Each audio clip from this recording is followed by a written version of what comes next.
Vermont PBS presents the Governor's Press Conference. Governor Peter Shumlin meets the media to address issues of importance in Vermont. Hey, thanks for joining us. And as you probably remember, one of the most important things that we need to do as a state is to connect everybody to high-speed internet access. It's been a goal of mine since I was elected governor. It's been one of the biggest public-private partnerships probably in the state's history.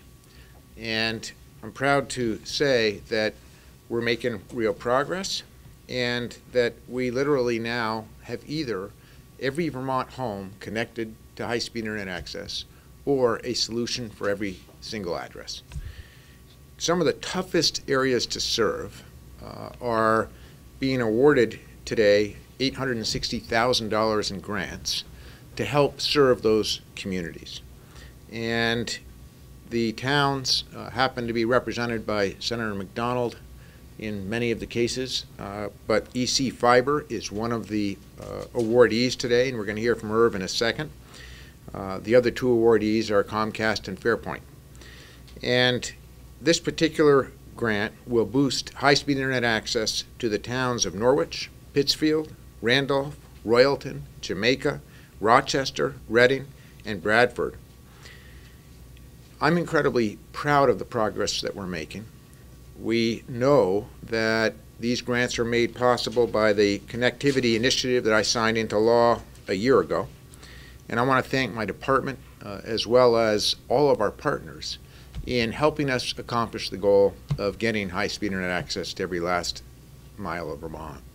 We cannot survive as a state. We can't grow jobs. We can't improve our quality of life. We can't take care of public safety without access to internet. It's no different than the telephone lines and electric lines, the challenge that Governor Aiken faced back when that was being distributed through poles and wires. So I don't think there's a more important goal for a small rural state. I think it serves Vermont's economic and quality of life future well that we're finally getting there. I want to commend all those who have been involved, and I want to turn it over now to Chris Recchia, my commissioner, and then he'll turn it over to Irv and to Senator McDonald to say a few words as well.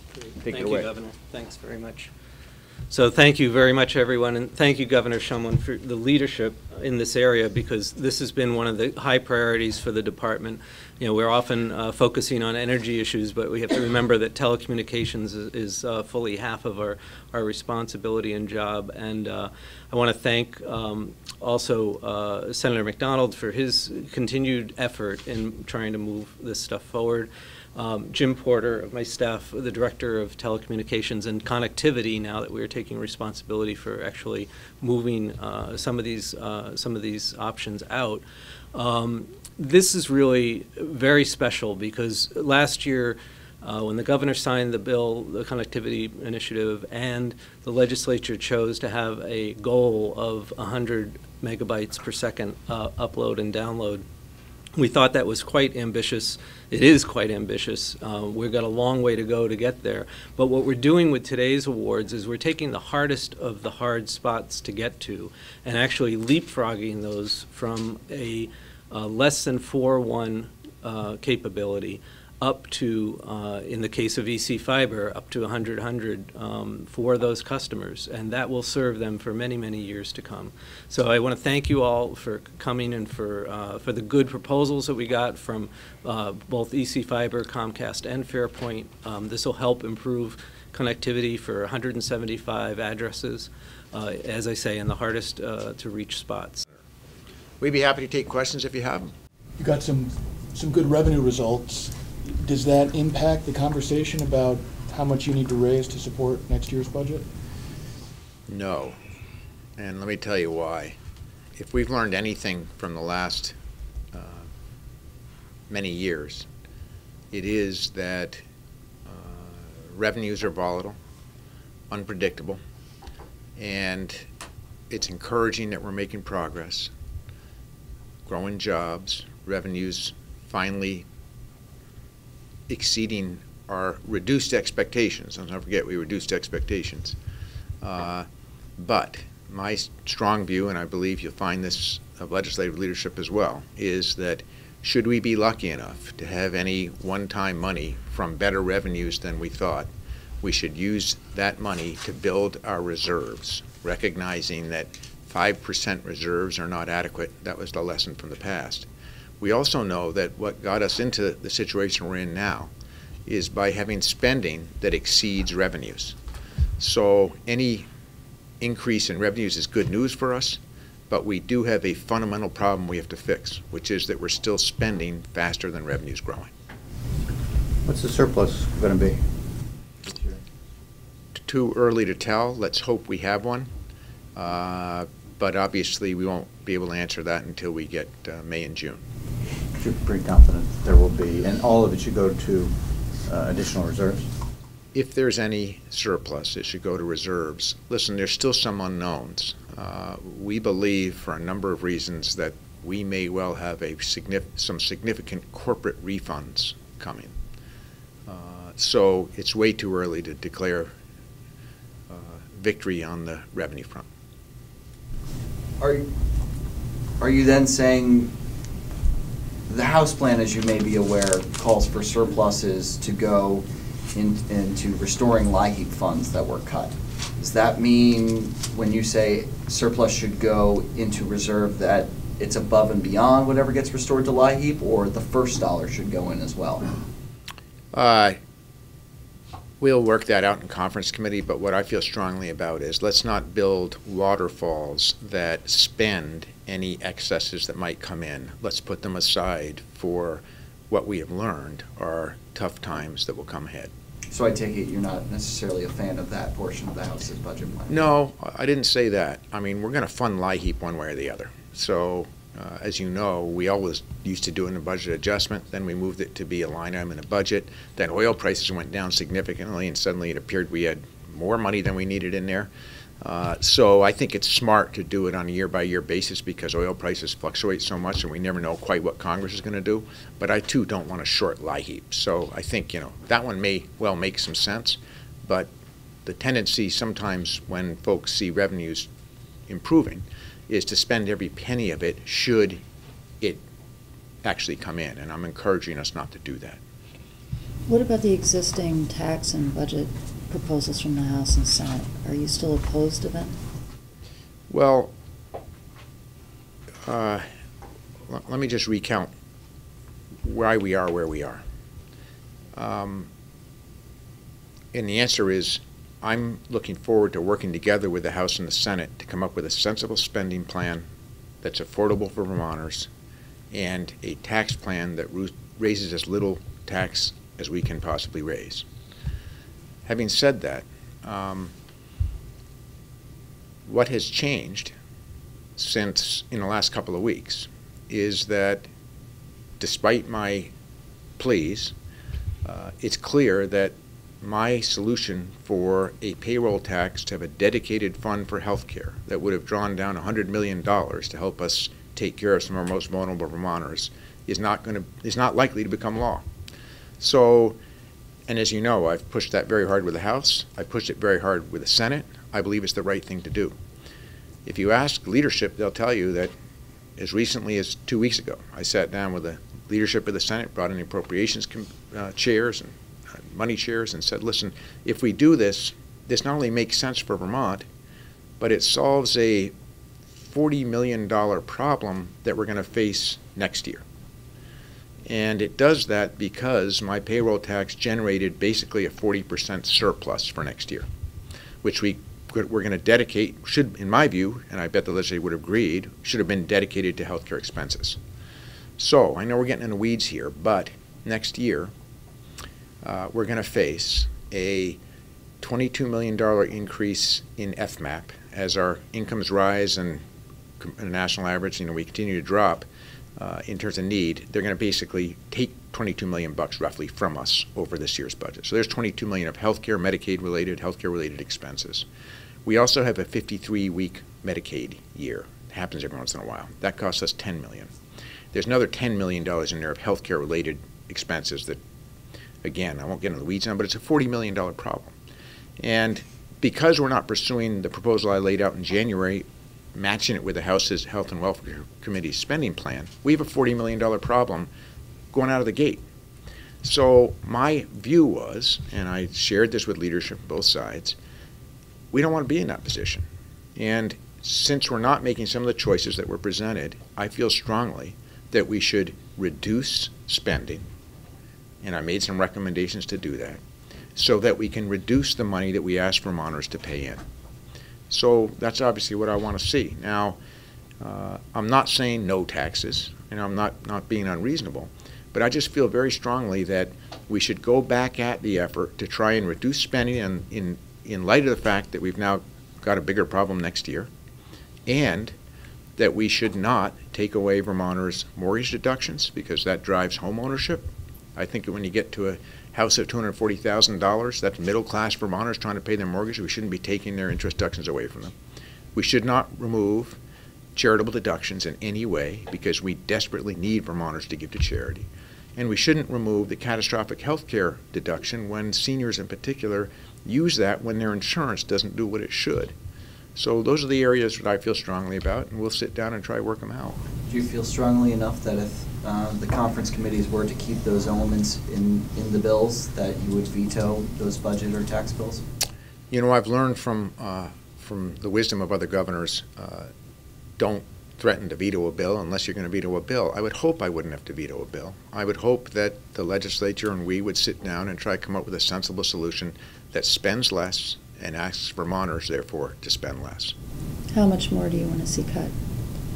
Well, you know, I proposed last week an additional $8 million. I think that's a good place to start. But, you know, I'm not doing this because this is fun. I'm doing it because it's absolutely necessary. And when I talk to Vermonters, they're saying to me, Governor, you know, we think you all could do some more trimming before you ask us to pay higher taxes. There seemed to be some question about whether or not the proposals would be viable. In other words, whether or not they'd actually produce the savings that folks from your administration were saying you could get. Well, that confuses me. I mean, we can go through a line item by item, but listen, it's fair enough for the legislature to question whether we should make the cuts that we're making. That's their job, and we got to do this together. But the cuts that we put forward actually would result, if they were adopted, in the savings that we outlined. What kind of impact do you think the $2 million proposal as it relates to RGGI would have on low-income weatherization programs for affordable housing? It would have no impact on low-income Vermonters. It would have some impact on medium-income Vermonters, because that's who that helps out with weatherization. It would take $1.1 million out of a program that funnels weatherization money into affordable housing complexes. Right, for moderate income Vermonters. And all I'm saying is that particular program is important. I support it, but we're in tough economic times. We're making great progress with weatherization.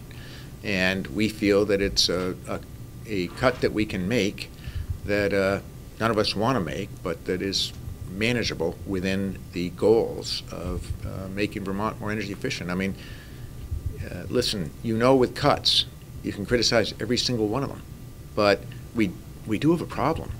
We got a $113 million budget gap, and we're not in an environment where we can turn to Vermonters and just say, hey, please pay lots of higher taxes.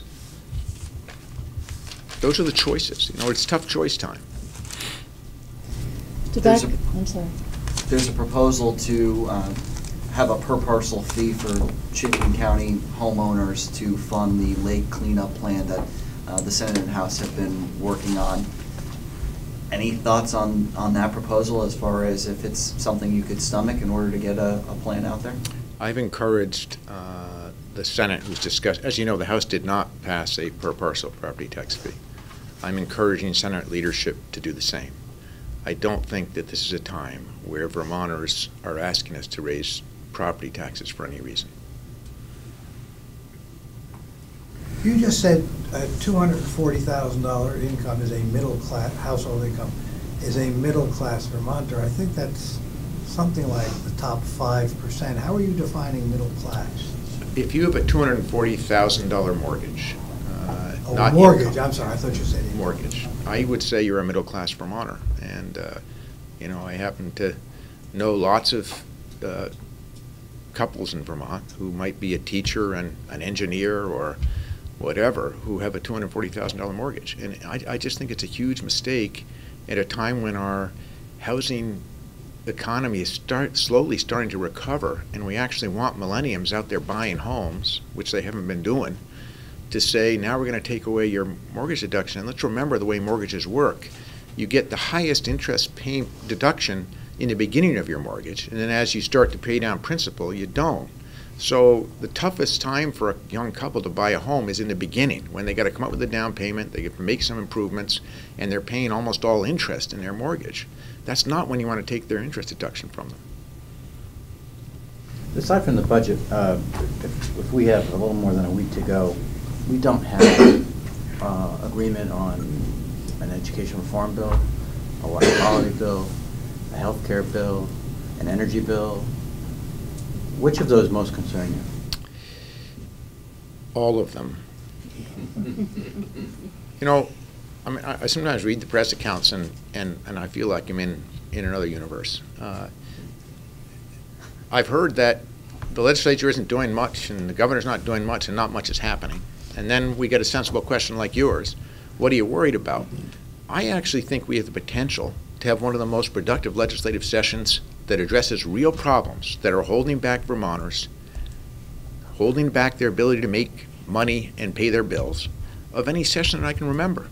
If we get out of here with a bill that finally cleans up our lakes, that finally addresses the challenges that we have in an education system that's designed for many more students than we actually have in the classrooms, that we get out of here with a bill that resets our energy policy to take it to the next level so that we're building out renewables and creating jobs and making this green, clean, you know, energy future really happen, so that we're actually changing the model for our utilities so that they go from being generators of power out there somewhere to insulating homes, changing windows out, putting solar panels on the roof, a heat pump in your basement and getting you off the grid or driving excess energy into the grid.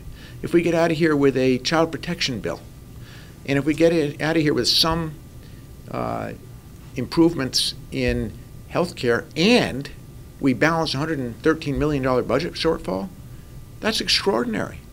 So I'm always worried at this part in the session that some of it might not get through, but I'm actually really optimistic that it will all get through. And if that happens, these legislators have worked incredibly hard, making really tough decisions, not always popular decisions, by the way. There's going to be no, confetti parades and ticker tape parades thanking them. But I think they're doing a great job. And I think we're doing a great job collectively working together to address problems that are standing in a way of making this economy work for every single Vermonter. Will you have a satisfactory education reform bill when we're done? Do you have some assurance that will happen? I actually am really encouraged by both the House and the Senate coming up with very similar solutions to what I proposed in January, and I think we're going to get a smart bill. But Governor, do you see can you point to anything in that education reform bill that would actually make a difference to the pocketbooks of Vermonters? In the long run, absolutely. But I've always said, as I said in my speech in January, and I'll repeat it now, when we make the tough choices to develop a delivery system that meets Vermonters' needs, improves quality, and over time right-sizes the ship, you're not going to see significant property tax reduction in a year or two. It's going to take time. We knew that going in, and we'll confirm that going out. How's the search coming for a independent investigator for the Sorrell case? The state's attorneys, there's a subgroup of the state's attorneys that are meeting actually the first time this morning. We're working together, and we're trying to find the right candidate to do the work, and I hope we'll get there soon. What's the budget that you've given them? Well, they're going to have the resources that they need to get the job done, and we're still trying to figure out what that number is. Hopefully as little as possible to do the work that needs to be done. Really what the person needs is somebody to help them do additional work. You must have a ballpark figure in mind for what you want to spend. I'm going to stay away from that because I want to do it as inexpensively as we can, and if I say a number, sometimes they're bigger than they need to be. Where does that money come from before the budget? Where did we figure we were taking that from? From the Attorney General's. Yeah, it's coming from the Attorney General's office, but I can't tell you what line item it is in his budget. Are you No, it's looking from at a Attorney state? General's office. No, I'm looking in Vermont. But, no, just to be clear, these aren't, it won't be a state's attorney.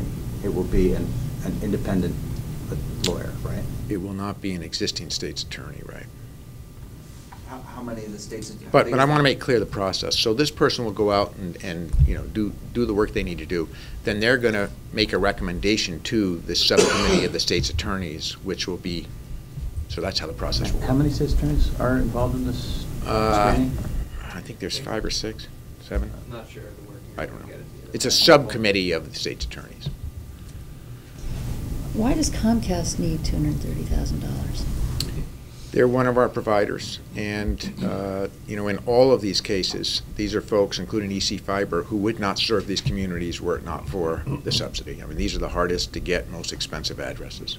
They just couldn't do it. No company would. The reason that we're doing this is that no company will do it in a free market. You're going to sign the vaccination bill if it gets to you? I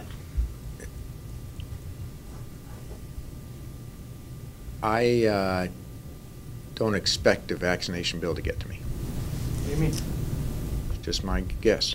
Have you received an assurance from the Speaker of the House or someone else in the legislature? No, I just, you know, I think it's late. I think we're trying to get the work done, and so I'm not anticipating getting a bill.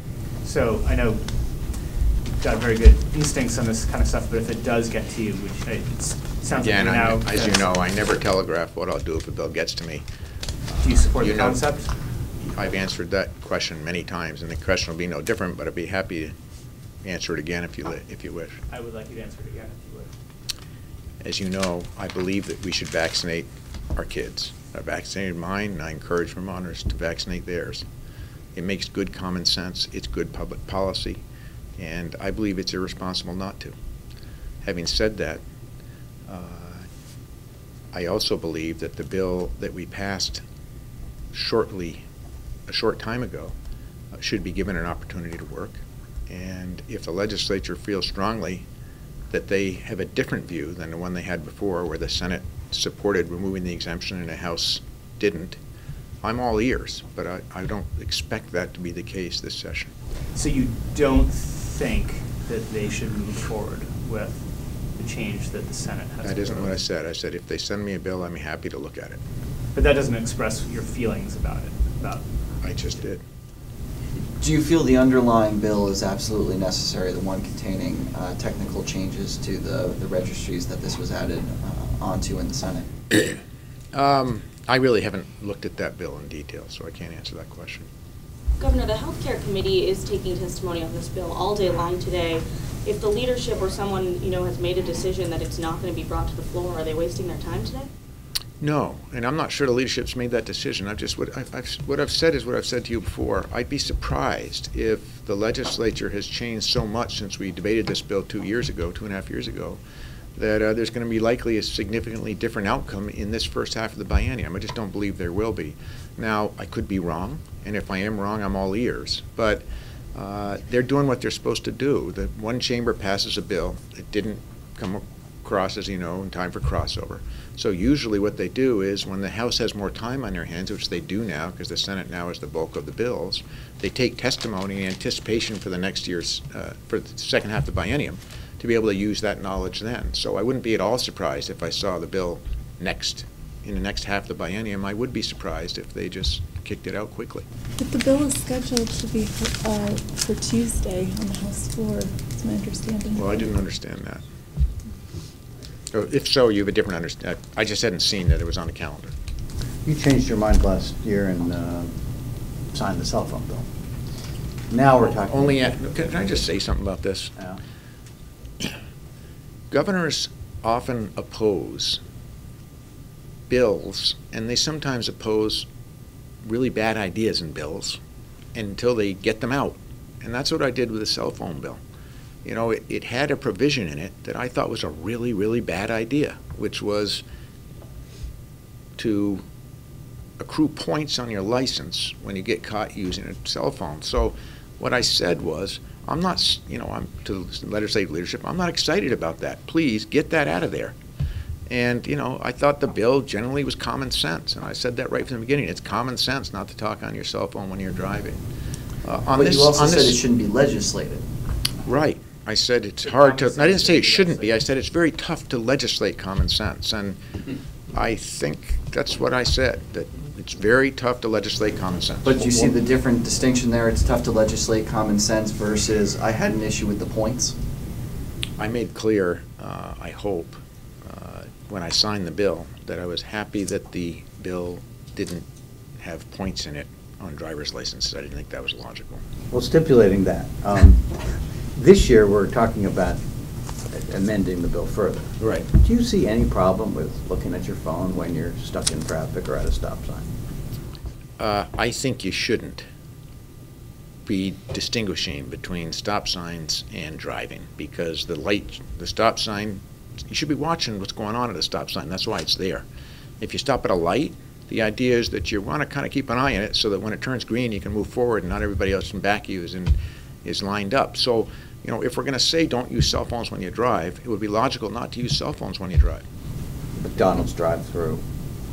McDonald's drive-through. You don't want to hit the person's arm that's serving you. I mean, this is sort of common sense.